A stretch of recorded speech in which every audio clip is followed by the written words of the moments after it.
Dr. Radio of Tumira Nera de Heba and Research Clinic and Mote Ninkano say on the Abidin Common and the Fire Pomdium. Otega, Makwaba. Seven Pomia dear. All right. Okay. And Ubesum na Etwaso. All right.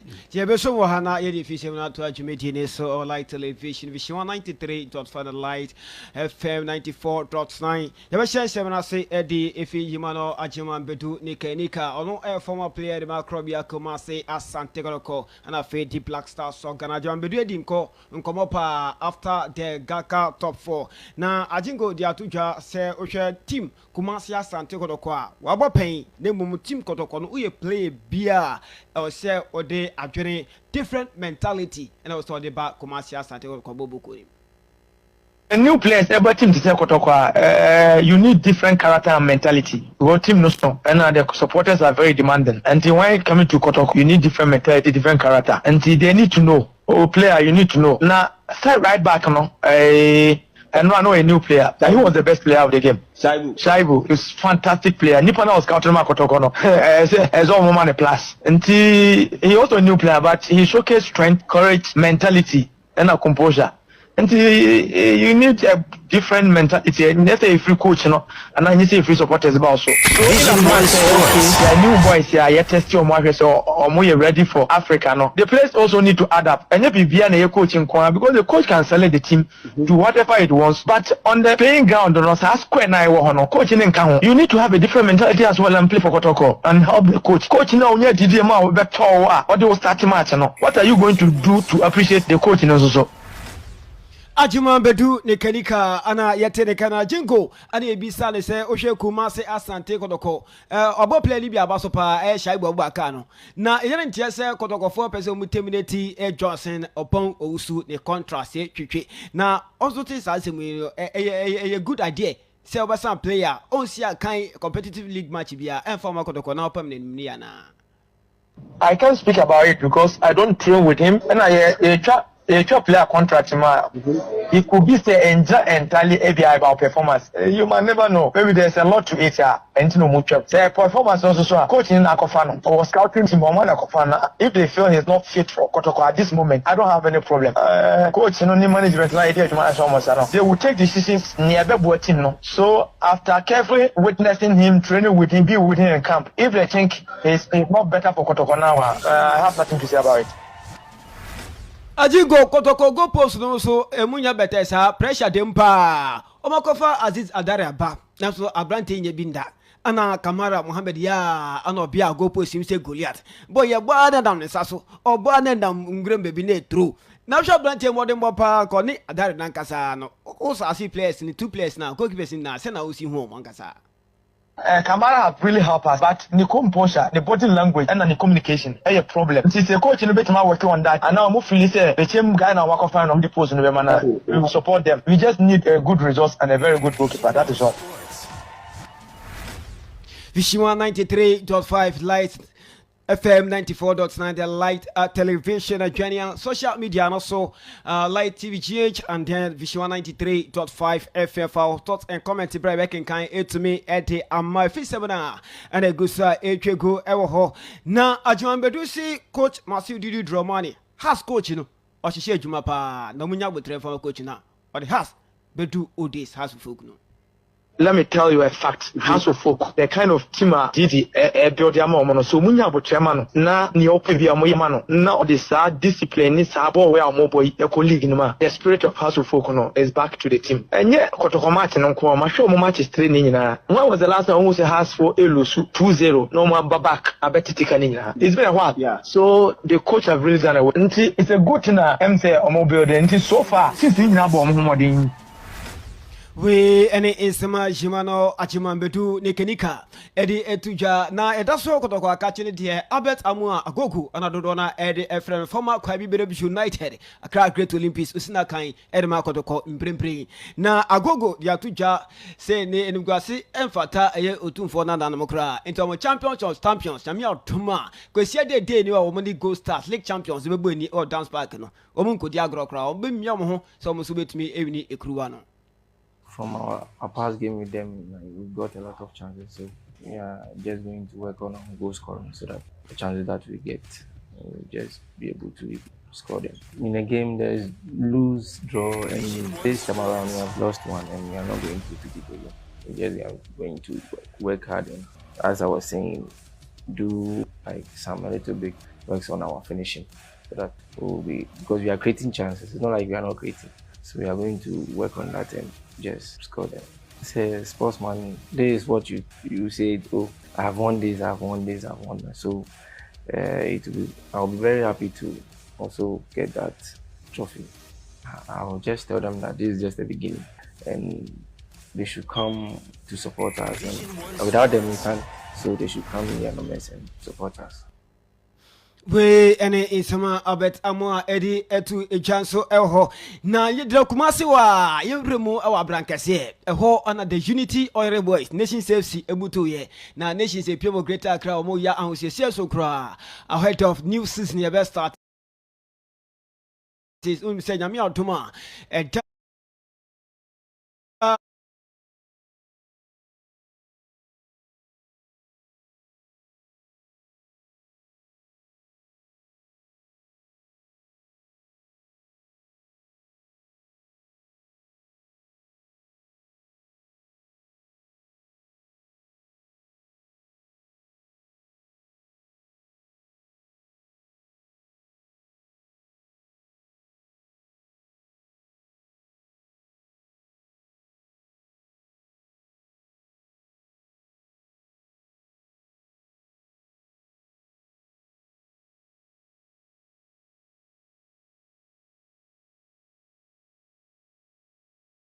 yeah, shower there is in Cup 2025 and also Toja Omo Equako Bobby na Nation FC supporters Omo Greater Accra to me acquire donation eti insio watermelon and in ya ekeka hon edia koma and branch work in Cran Crotium or bra and we shadow ekoso ewo na Nation supporters na kasa kalkum ejono kwaku num butaintia onko say ayedie yenti onwe I was a back and there's a extra middle class. As you should have season, yes, I'm going to start this season. Last season, so all moon is a Bible and then the chairman your founder of Asante and then anything that guys about this thing let's say you're going to last season, you the modern Bible boy, making a TV. I never have to do it. I'm myself. Mama, baby, Uncle Found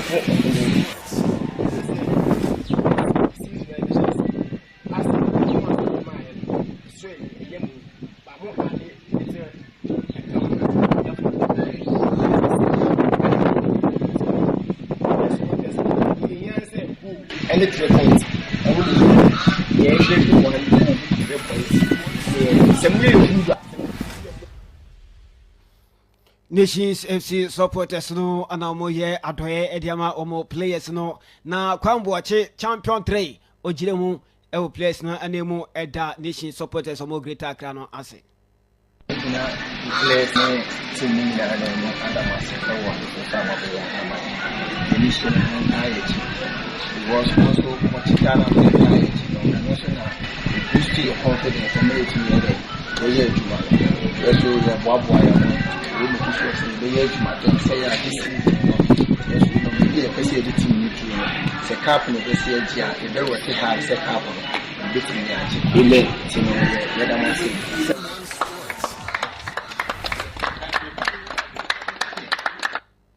enti we address Rukra Nations supporters akoye edema omu players no ewo camp na unim se dia police ladies for omu ejina eyo okono pa ene no nsia obi maso Abidjan omu ebo wafu zombi eno ye embano African Cup of Nations na se ambano wo Champions League omu ebo no omu ejirum dendende ebo qualifies omu first game omu di incho ya 2-1 ini omu ni Sam Neely from Benin ana edi ebo ni dendende a enya se kuma se Ghana se asrafo yi behwe betumedi inkudim enso eho na yame adon so September busumi de ampa na edwawo we say Ghana Black Stars ejina eye okuni gidigidi pa na World Cup ye hwe se betumi akobia qualify se de enimu no enya bayra abrowajo okra enti ne Accra Sports Stadium no ye dia ya ampofa nkra ne dom omo egusu a omo eyi ejuma den pa enya ase kuma se stadium no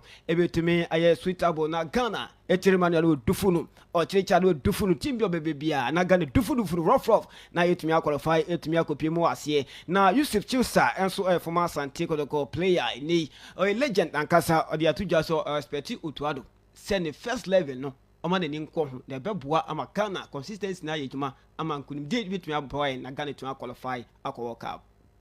You can all be expecting the coach to rely on starting 11 for the World Cup qualifiers. That is in October, right? And so, you can have the national team for maximum 5 days. You can have them for training 3 days. The remaining 2 days are for travels and others. So you don't have much time to gamble. And therefore, I expect him to use the September break to see or to assess or to try out whatever strategy he wants to mount in the games in October.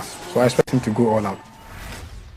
We any Yusuf Hassan Chipsa Eddie Etujai ho ye more transfer num kakra e kwese de be de ye den ye be cruise no na dia teams no e sign pa be Champions United the Hunters ni umotumi afa e Frank Amankwa enka no si aka ni Mago Stars o ma san e Franco infie menu a obesi akan etumi e de amamo na Asante Kotoko any remasters e ana fe tano bofa ko former striker e Dixon Afakwa aka Kwame Nkrumah ini edia demani edi chema Vision FC etumi asan Dixon Afakwa obesi akan etumi ede amomo na oza Swedro Oblast omo enso fi division omo bat na say when ya bre akofa RTU for led back Abdul Aziz and permanent deal ana Aziz asan etumi diama ye Bobuke FM Swedro Oblast obesi akan ede amomo na 11 wonders etumi afa aye Francis Simon from aye Tema United on loan obesi akan etumi ede amomo na Vision wa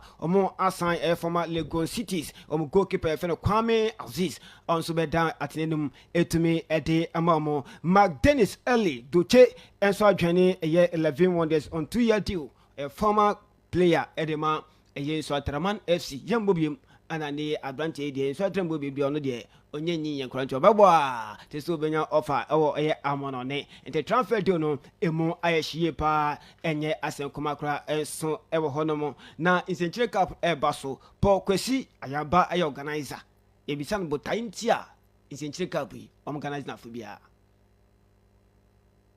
emu akwa ya boayo Okay. Yedi kan no ye we no the ball the president abaso we ran Insenchire say ba football fraternity ne dia when him say ono na ye president for FC Samates Maintenance football club. Yeah. But the Jumadi Ebro Sosa say ono no say managing director at the Samates Timber and Plywood Company. Na Samates Timber and Plywood Company omuni only FC Samates. FC Samates no a subsidiary of Samates Timber and Plywood Company. Okay. So one MD and Osada football club no up. Okay. Na se wo buy important mo ya bia onam Samates so edi duma bibiri we say ya ha no ya kwan sem enye almost every 2 months wafa enipa engineers or you can say machines how do try ya kwan so maintain some for account you can say or the any influence and get a sharing. Okay.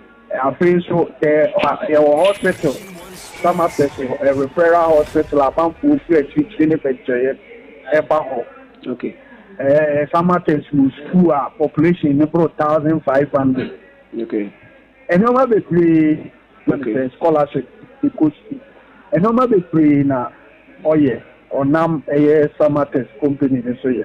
And the Anuntina, yeah, and it's 77. Yeah, and change before you know now. Yameton and Safran and I feel a baby dear dance or Tiasimo. And say ye the edition and Nimunyam. Now, yeah, the Ashen and Nimunyam, there will be a per football. Into Yamfa football, so now I am finding in Nimunyam. And if you are, and we here say, ye na yɛtumi aboa clubs ɛwɔ ɔman mu na wɔmatumi prepare for the season. So outside that there are a lot of pre-season tournaments. If you find Manchester United, ultimately to US, Asia, maybe or more pre-season if you are within Europe. Or more sika. Into a country no more thing. But over Ghana, you prepare for pre-season matches. Oh, say both season now. All start with low profile games. No graduate to medium profile games and then high profile games. Usually about high profile games now, and easy for young clubs. No, managing clubs. No, it is very very difficult. And the way so by say you be invited clubs now. Abo more so. O preparation away na no wa be so ahoden na say if now for a bit me do a coach season. So it serves as a litmus test to clubs normal preparation. And then who say the whole year no the amboabo no ne sa na say but what okay any crowd you try we any in summer organizer Edema in Century Cup 2025 Kwesi Paul Ayamba Eddie Etuja Eho Yabes also call Namum in Wawodra Kingsley Governor Uyejma